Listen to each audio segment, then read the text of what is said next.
এখানে রাতের বেলায় হুড়পাড়িরা নামে। জ্যোৎস্না রাতে তারা কাপড়া খুলে রাখে ডাঙায়। ওসব পাথর দেখছেন না, ওর উপরে রেখে পানিতে নেমে যায়। उस वक्त जो भी তাদের দেখতে পায় তাকে ভুলিয়ে ভালিয়ে পানিতে নামিয়ে ডুবিয়ে মারে।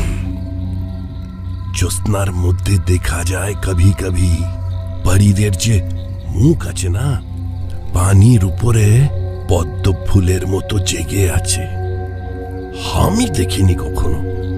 ওই হেড সার্ভেয়ার আছে না ফতে সিং জি, একদিন দেখেছিলেন। একদিন তারপর গভীর রাতে ফতে সিং ওই কুণ্ডির ধারে জঙ্গলের ভিতরে যাচ্ছিলেন সার্ভে তাঁবুতে। পরের দিন সকালে ওনার লাশ কুণ্ডির জলে ভাসতে দেখা যায়। বড়া বড়া মছলি ওর একটা কান খেয়ে ফেলেছিল। হুজুর, আমার কথা শুনুন, ওখানে আপনি একদম যাবেন না।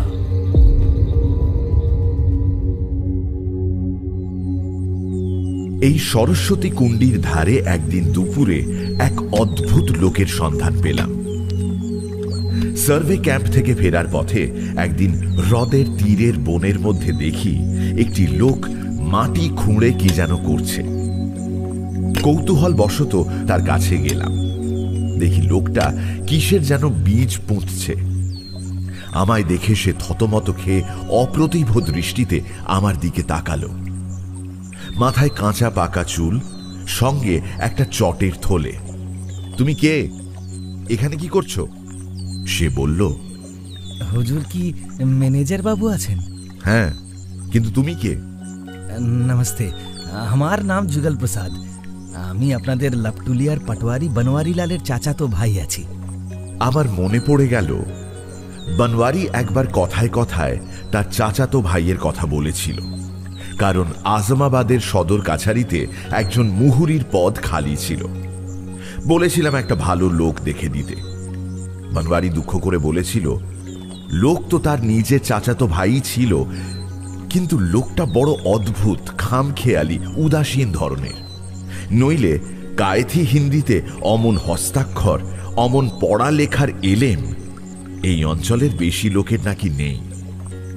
সে কি কাজ করে জিজ্ঞেস করাতে সে বলেছিল তার নাকি নানা বাতিক, এখানে ওখানে ঘুরে বেড়ানো স্বভাব, অথচ সাধু সন্ন্যাসীও নয়। এই তাহলে বনওয়ারি লালের সেই চাচাতো ভাই। ওটা কি পুঁতছো ওখানে? कुछ नहीं बाबू, ये एक ठो पेड़ का बीज আছে। তোমার তো নিজের জমি নয়, তাহলে কিসের বীজ পুঁতছো? অনেক রকমের বীজ আছে হুজুর। পূর্ণিয়ায় দেখেছিলাম একটা সাহেবের বাগানে ভারী চমৎকার বিলিতি লতা, বেশ রাঙা রাঙা ফুল, তারই বীজ আছে। আরো অনেক রকম বনের ফুলের বীজ আছে, দূর দূর সে লেকে আয়া है। এখানকার জঙ্গলে ওসব লতা ফুল নেই, তাই পুঁতে দিচ্ছি। গাছ হয়ে 2 বছরের মধ্যে ঝাড় বেঁধে যাবে, বেশ দেখাবে। লোকটার উদ্দেশ্য বুঝতে পেরে তার উপর আমার শ্রদ্ধা হলো। লোকটা সম্পূর্ণ বিনা স্বার্থে একটা বিস্তৃত বন্যভূমির সৌন্দর্য বৃদ্ধি করার জন্য নিজের পয়সা ও সময় ব্যয় করছে, যে বনে তার নিজের ভূসত্ব কিছুই নেই। ভারী অদ্ভুত লোক তো। যুগল প্রসাদকে ডেকে এক গাছের তলায় দুজনে বসলাম।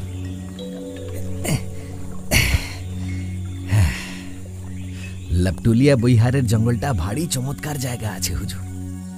ওইসব ছোটখাটো পাহাড়ের গায়ে বা এখানকার বনে ঝোপে নতুন নতুন ফুল ফুটাবো, এই আমার বহু দিনের শখ আছে।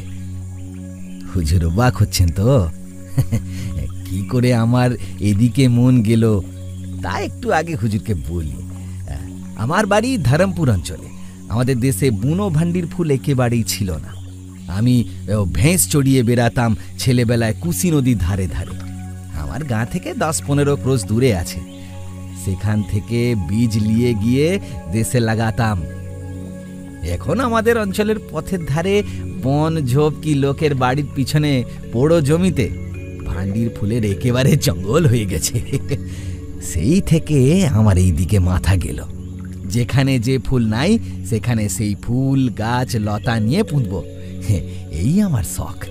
সারা জীবন ওই করে ঘুরেছি। ফুল লতাপাতার একজন বিশেষজ্ঞ এই যুগল প্রসাদ। নিছক সৌন্দর্যের এমন পূজারী আমি দেখিনি। 1 পয়সা আয় নেই, নিজেই সে নিতান্তই গরিব, অথচ শুধু বনের সৌন্দর্য সম্পদ বাড়ানোর চেষ্টায় তার এই অক্লান্ত পরিশ্রম আর উদ্বেগ। বাবুজি, এ সরস্বতী কুণ্ডির মতো চমৎকার বন এই অঞ্চলে কোথাও নেই আছে। কত যে গাছপালা আছে, আর দেখেছেন এরকম জলের শোভা। আচ্ছা, আপনি কি সোচেছেন, এতে পদ্ম পুঁতে দিলে হবে? ধরমপুরের গাঁয়ে পদ্ম আছে অনেক পুকুরে, ভাবছিলাম এখানে গেঁড় এনে পুঁতে দিব। আমি মনে মনে ভাবলাম তাকে সাহায্য করব। দুজনে মিলে এই বনকে নতুন বনের ফুলে লতায় গাছে সাজাবো। সেদিন থেকে এ যেন আমাকে একটা নেশার মতো পেয়ে বসল। আমি জানতাম যুগল প্রসাদ খেতে পায় না, সংসারে বড় কষ্ট। তাই সদরে চিঠি লিখে তাকে 10 টাকা বেতনের মুহুরির একটা চাকরি দিলাম আজমাবাদ কাছারিতে। প্রায় 3 বছর কেটে গেছে। এই 3 বছরে আমার মধ্যে অনেক পরিবর্তন চলে এসেছে। লবটুলিয়া ও আজমাবাদের বন্য প্রকৃতি আমার চোখে কি এমন মায়া কাজল লাগিয়ে দিয়েছে, শহরকে একরকম ভুলেই গিয়েছি আমি। নির্জনতার মোহ, নক্ষত্র ভরা উদার আকাশের মোহ, অরণ্যের পর অরণ্য, আমাকে এসব যেন পেয়ে বসেছে। আমার ওপরওয়ালারা ক্রমাগত আমাকে চিঠি লিখে তাগাদা দিতে লাগলেন কেন আমি এখানকার জমি প্রজাবিলি করছি না। আমি জানি ওটাই আমার প্রধান কাজ বটে, কিন্তু এটাও জানি যারা জমি ইজারা নেবে তারা তো জমিতে গাছপালা বনঝোপ সাজিয়ে রাখার জন্য কিনবে না। কিনেই তারা জমি সাফ করে ফেলবে, ফসল রোপণ করবে, ঘরবাড়ি তৈরি করে বসবাস শুরু করবে। এই নির্জন শোভাময় বন্য প্রান্তর, অরণ্য, কুণ্ডি সব জনপদে পরিণত হবে। লোকের ভিড়ে ভয় পেয়ে বনলক্ষ্মীরা ঊর্ধ্বশ্বাসে পালাবেন। আমি প্রজা বসাবার ভার নিয়ে এখানে এসেছিলাম। এই অরণ্য প্রকৃতিকে ধ্বংস করতে এসে এই অপূর্ব সুন্দরী বন্য নায়িকার প্রেমে পড়ে গেছি। কিন্তু কাজ যখন করতে এসেছি, করতেই হবে। মাঘ মাসের শেষে পাটনা থেকে ছোটু সিং নামে এক রাজপুত এসে 1000 বিঘা জমি বন্দোবস্ত চেয়ে দরখাস্ত দিতেই আমি বিষম চিন্তায় পড়লাম। 1000 বিঘে জমি দিলে তো অনেকটা জায়গায় নষ্ট হয়ে যাবে। কত সুন্দর বন ঝোপ লতা বিতান নির্মমভাবে কাটা পড়বে যে। ছোটু সিং ঘোরাঘুরি করতে লাগলো। আমি তার দরখাস্ত সদরে পাঠিয়ে দিয়ে ধ্বংসলীলাকে কিছু দেরি করার চেষ্টা করলাম।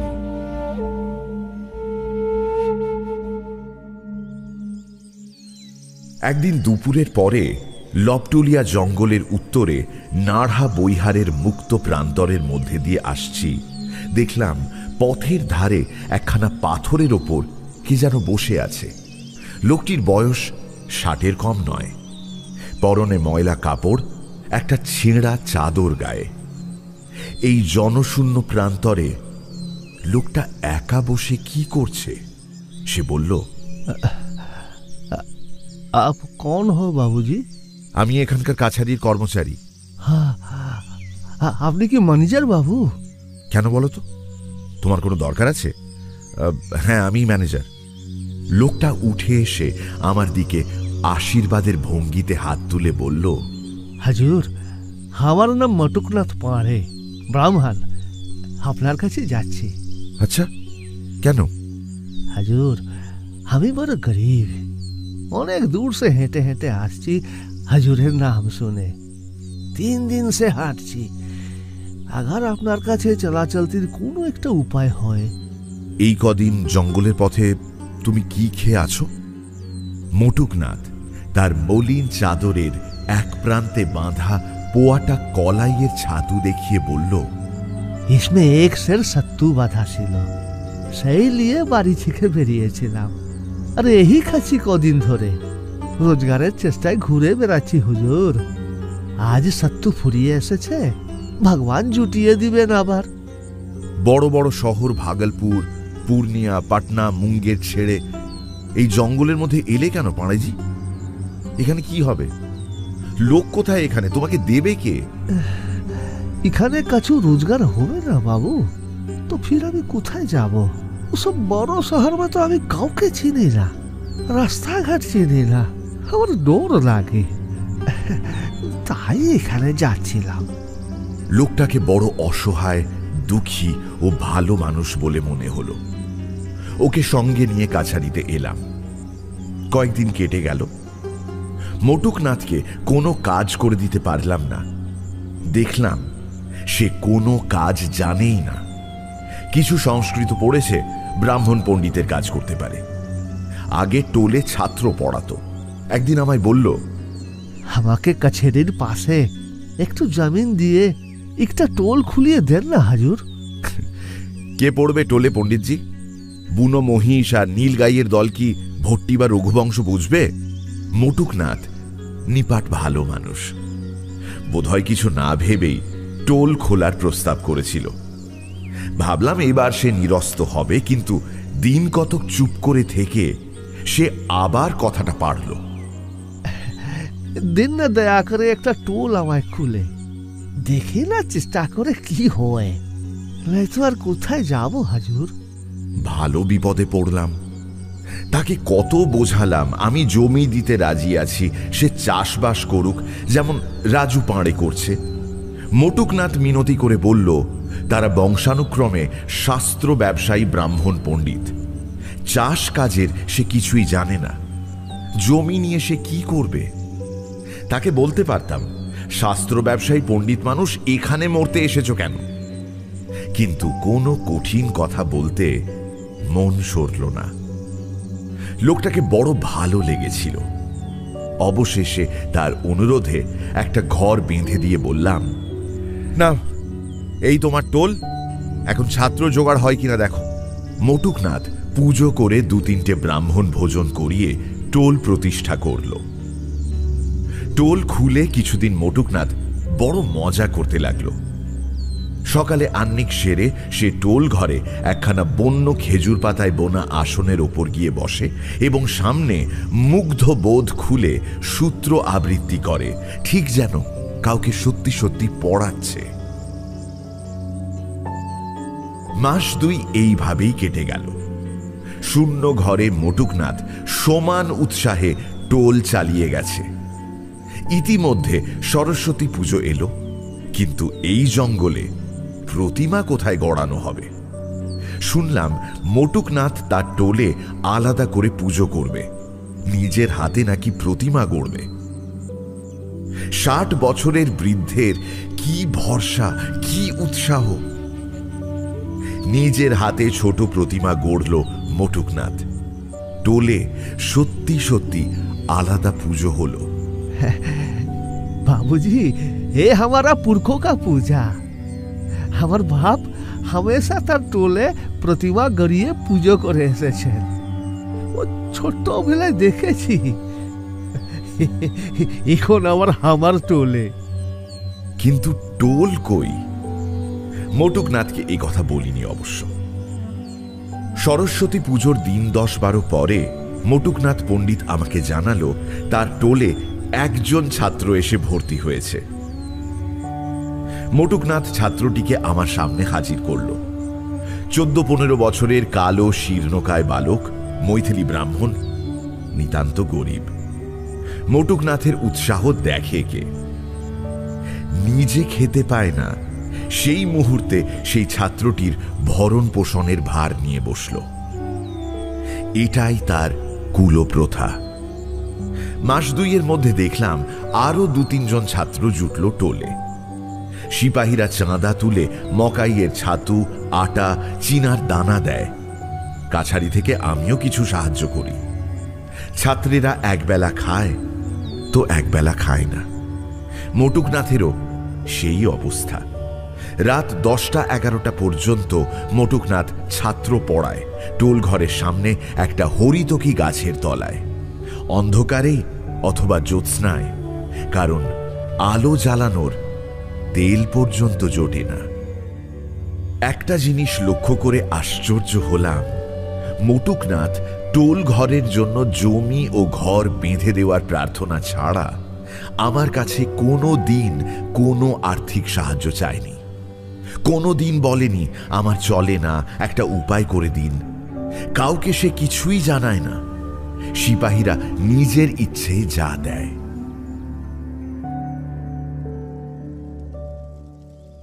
বৈশাখ থেকে ভাদ্র মাসের মধ্যে মটুকনাথের টোলের ছাত্র সংখ্যা বেশ বাড়ল। 10-12টা বাপে তাড়ানো, মায়ে খেদানো গরিব ছেলে বিনা পয়সায় খেতে পাবার লোভে নানা জায়গা থেকে এসে জুটেছে। পড়াশুনোর ইচ্ছে নেই, কিন্তু মটুকনাথের এসব দিকে খেয়াল নেই। সে ছাত্র পেয়েই দারুণ খুশি। একদিন শুনলাম মটুকনাথ ও টোলের ছাত্রগণ কিছু খেতে না পেয়ে উপোস করে রয়েছে। সিপাহীরা চাঁদা তুলে যে আটা ও ছাতু দিয়েছিল তা ফুরিয়ে গেছে। কয়েকদিন রাত্রে শুধু বাথুয়া শাক সিদ্ধ খাওয়া হয়েছিল, আজ তাও নাকি পাওয়া যায়নি। তাছাড়া ওটা খেয়ে অনেকের অসুখ হওয়াতে কেউ খেতে চাইছে না। অগত্যা আমি সকলের জন্য 2-3 দিনের উপযুক্ত চাল, ডাল, ঘি, আটার ব্যবস্থা করলাম। তা এখন কি করবে পণ্ডিতজি?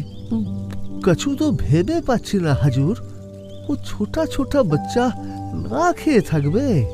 তবে মটুকনাথের কৃপায় আমার এই বনভূমির এক প্রান্ত যেন সেকালের ঋষিদের আশ্রম হয়ে উঠেছে। টোলের ছাত্ররা কলরব করে পড়াশুনো করে, মুগ্ধ বোধের সূত্র আওড়ায়। অবশ্য কাছারির লাউ কুমড়োর মাচা থেকে ফল চুরি করে, ফুল গাছের ডালপাতা ভেঙে ফুল নিয়ে যায়, এমনকি মাঝে মাঝে কাছারির লোকজনের জিনিসপত্রও চুরি যেতে লাগলো। সিপাহীরা বলা বলি করতে লাগলো, আরে এইসব টুলে যারা পড়ে ওদের কাজ। একদিন নায়েবের ক্যাশ বাক্স খোলা অবস্থায় তার ঘরে পড়েছিল। কে সেখান থেকে কয়েকটা টাকা ও নায়েবের একটি ঘষা সোনার আংটি চুরি করল। তা নিয়ে খুব হৈ হৈ করল সিপাহীরা। মটুকনাথের এক ছাত্রের কাছে কয়েকদিন পরে আংটিটা পাওয়া গেল। আমি মটুকনাথকে ডেকে পাঠালাম।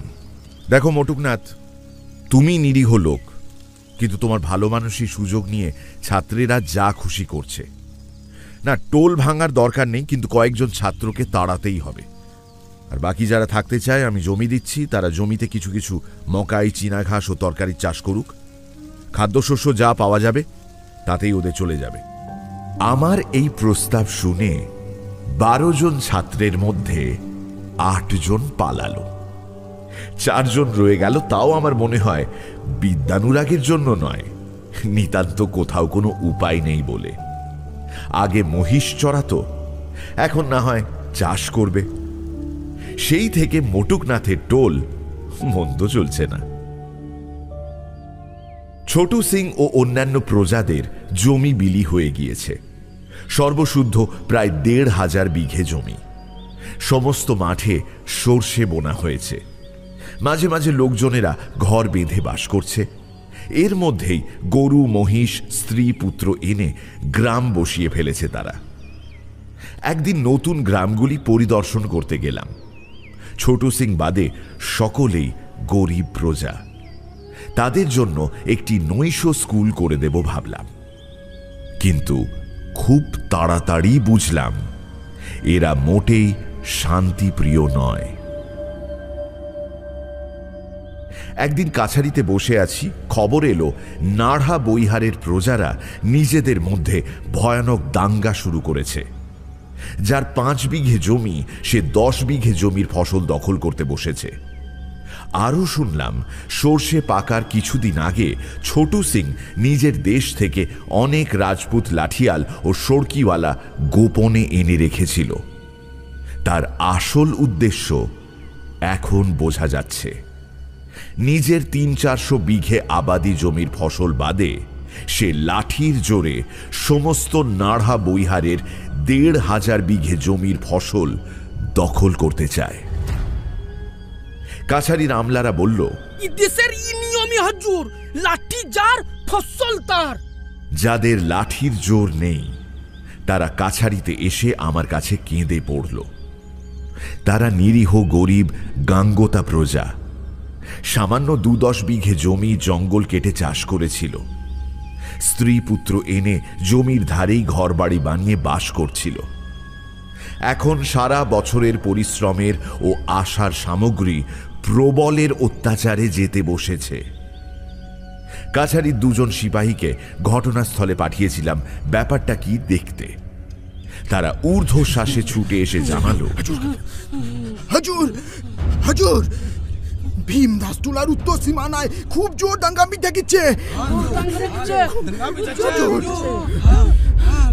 তখনই তহসিলদার সজ্জন সিং ও কাছারির সমস্ত সিপাহীদের নিয়ে ঘোড়ায় করে ঘটনাস্থলে রওনা হলাম। নদীর ধারে গিয়ে দেখি নদীর দুপারেই লোক জড়ো হয়েছে। প্রায় ৬০-৭০ জন এপারে, ওপারে ছোটু সিংয়ের ৩০-৪০ জন রাজপুত লাঠিয়াল। ওপারের লোক এপারে আসতে চায়, এপারের লোকেরা বাধা দিতে দাঁড়িয়ে রয়েছে। ইতিমধ্যে ২ লোক জখমও হয়েছে, তারা এপারের দলের। কাছারির লোকজন দেখে উভয় পক্ষ দাঙ্গা থামিয়ে আমার কাছে এলো।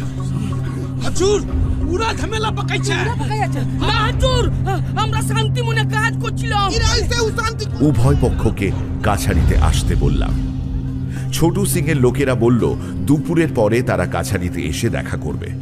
ভাবলাম সব মিটে গেল, কিন্তু তখনও আমি এদেশের লোককে ভালো করে চিনি না। দুপুরের কিছু পরেই আবার খবর এলো নাড়হা বৈহারে দাঙ্গা বেঁধেছে, ঘোর দাঙ্গা। আমি আবার লোকজন নিয়ে ছুটলাম। একজন ঘোড়সওয়ারকে ১৫ মাইল দূরের নওগছিয়া থানায় রওনা করিয়ে দিলাম। গিয়ে দেখি ঠিক ওবেলার মতোই ব্যাপার। ছোটু সিং এবেলা আরো অনেক লোক জড়ো করে এনেছে। শুনলাম রাসবিহারী সিং রাজপুত ও নন্দলাল ওঝা গোলাওয়ালা ছোটু সিংকে সাহায্য করছে। ছোটু সিং ঘটনাস্থলে ছিল না, তার ভাই গজর সিং ঘোড়ায় চেপে কিছু দূরে দাঁড়িয়েছিল। আমায় আসতে দেখে সরে পড়ল। এবার দেখলাম রাজপুত দলের ২ জনের হাতে বন্দুক। ওপার থেকে রাজপুতেরা হেঁকে বলল,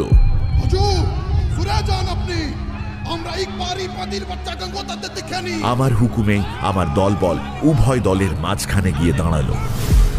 আমি তাদের জানালাম, নওগছিয়া থানায় খবর চলে গেছে, এতক্ষণ পুলিশ অর্ধেক রাস্তায় এসে পড়ল। ওসব বন্দুক কার নামে? যে বন্দুক চালাবে তাকেই হাজতে যেতে হবে। বন্দুকধারী লোক ২ জন একটু পিছিয়ে পড়ল। আমি এপারের গাঙ্গোতা প্রজাদের ডেকে বললাম, তোমাদের দাঙ্গা করার কোনো দরকার নেই, তোমরা যে যার জায়গায় চলে যাও, আমি এখানে আছি। আমার সমস্ত আমলা ও সিপাহীরাও আছে। ফসল লুট হলে আমি দায়ী, তোমরা ফিরে যাও। গাঙ্গোতা দলের সর্দার আমার কথার ওপর নির্ভর করে নিজের লোকজন সরিয়ে কিছু দূরে একটা বকাইন গাছের তলায় দাঁড়ালো। ওখানেও না, একেবারে সোজা বাড়ি গিয়ে ওঠো, পুলিশ আসছে। রাজপুতেরা অত সহজে দমবার পাত্রই নয়। তারা ওপারে দাঁড়িয়ে নিজেদের মধ্যে কি পরামর্শ করতে লাগলো। তহসিলদারকে জিজ্ঞেস করলাম, কি ব্যাপার সজ্জন সিং, আমাদের উপর চড়াও হবে নাকি? তহসিলদার বলল, হুজুর, ওই যে নন্দলাল ওঝা গোলাওয়ালা জুটেছে না, ওকেই ভয় হয়। ওসের বদমাশ নেই, ডাকু আছে। তাহলে তৈরি হয়ে থাকো, নদী পার কাউকে হতে দেবে না। ঘন্টা ২ সামলে রাখো, তারপরেই পুলিশ এসে পড়বে।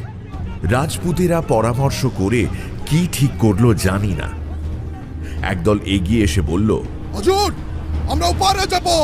কেন? আমাদের কি ওপারে জমি নাই? পুলিশের সামনে সে কথা বলো। পুলিশ তো এসেই পড়লো। আমি তোমাদের এপারে আসতে দিতে পারবো না। কচুরিতে এত টাকা সিলামি দিয়ে জমি বন্দোবস্ত নিয়েছে কি ফসল লোকসান করবার জন্য? এই আপনার অন্যায়, এই আপনার জুলুম আছে হুজুর, এই আপনার জুলুম আছে। সে কথাও পুলিশের সামনে বলো। আমাদের উপরে দিতে দিবেন না? দিবেন না আমাদের উপরে? না, পুলিশ আসার আগে নয়। আমার মহলে আমি দাঙ্গা হতে দেব না। ইতিমধ্যে কাছারির আরো লোকজন এসে রব তুলে দিল পুলিশ আসছে বলে। ছোটু সিং এর দল ক্রমশ দু একজন করে সরে পড়তে লাগলো। তখনকার মতো দাঙ্গা বন্ধ হলো বটে, কিন্তু মারপিট, পুলিশ হাঙ্গামা, খুন জখমের সেই যে সূত্রপাত হলো, দিন দিন তা বাড়তে লাগলো। বুঝলাম ছোটু সিং এর মতো দুর্দান্ত রাজপুতকে একসঙ্গে অতটা জমি বিলি করার ফলেই যত গোলমালের সৃষ্টি। একদিন ছোটু সিংকে ডাকলাম। সে জানালো এসবের বিন্দু বিসর্গ নাকি সে জানে না। সে অধিকাংশ সময় ছাপড়ায় থাকে। তার লোকেরা কি করে না করে তার জন্য নাকি সে মোটেও দায়ী নয়। বুঝলাম লোকটা পাকা ঘুঘু। সোজা কথায় এখানে কাজ হওয়ার কোনো সম্ভাবনা নেই। সেই থেকে আমি গাঙ্গোতা প্রজা ছাড়া অন্য কোনো লোককে জমি দেওয়া একেবারে বন্ধ করে দিলাম। কিন্তু যে ভুল আগেই হয়ে গিয়েছে তার কোনো প্রতিকার হলো না। নাড়া বৈহারের শান্তি চিরদিনের জন্য ঘুচে গেল। আমাদের 12 মাইল দীর্ঘ জঙ্গলি মহলের উত্তর অংশে প্রায় 500-600 একর জমিতে প্রজা বসে গিয়েছে। পৌষ মাসের শেষে একদিন সেদিকে যাওয়ার দরকার হয়েছিল। গিয়ে দেখি এরা অঞ্চলের চেহারা বদলে দিয়েছে।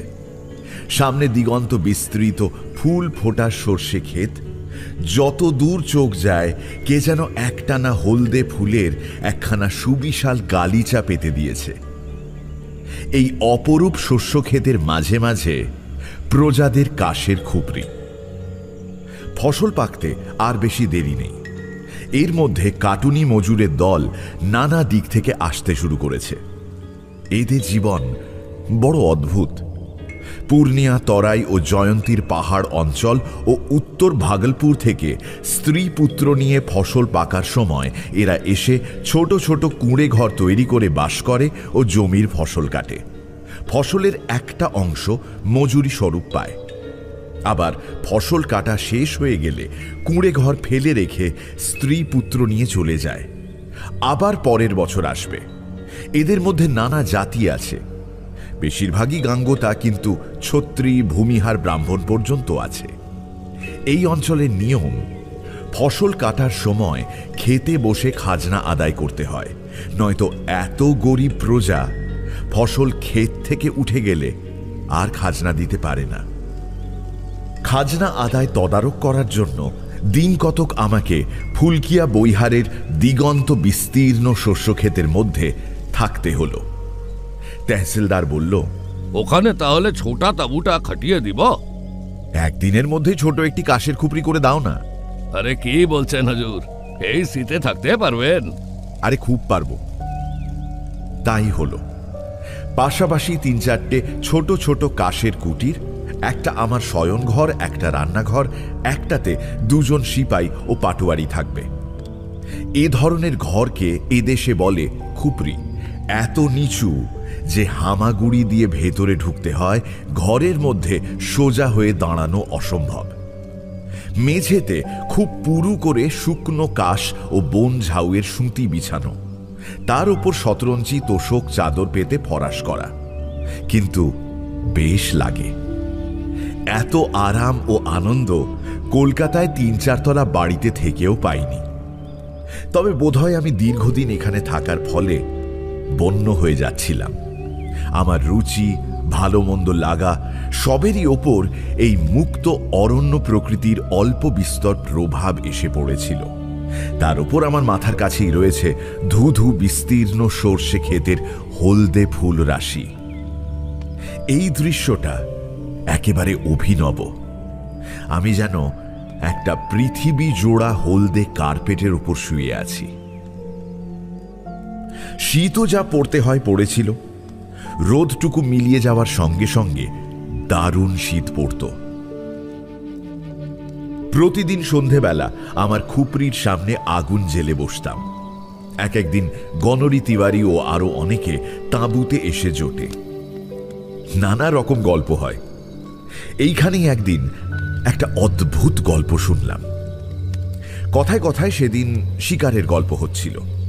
মোহনপুরা জঙ্গলের বন্য মহিষের কথা উঠল। দশরথ সিং ঝান্ডাওয়ালা নামে এক রাজপুত সেদিন লবটুলিয়া কাছারিতে চোরির ইজারা ডাকতে উপস্থিত ছিল। লোকটা একসময় খুব বনে জঙ্গলে ঘুরেছে, দুঁদে শিকারী বলে তার বেশ নামডাকও আছে। दशरथ झंडावाला बोल्लो, वो मोहनपुरा के जंगल में जंगली भैंस शिकार करने के वक्त हमें एक बार टाड़ बारू देखी। अच्छा, ব্যাপারটা কি? Till then, like, share and subscribe to my official channel and do not forget to click on the bell icon for notifications. নিজে তো শুনছেন, সঙ্গে বন্ধুদেরও জানান।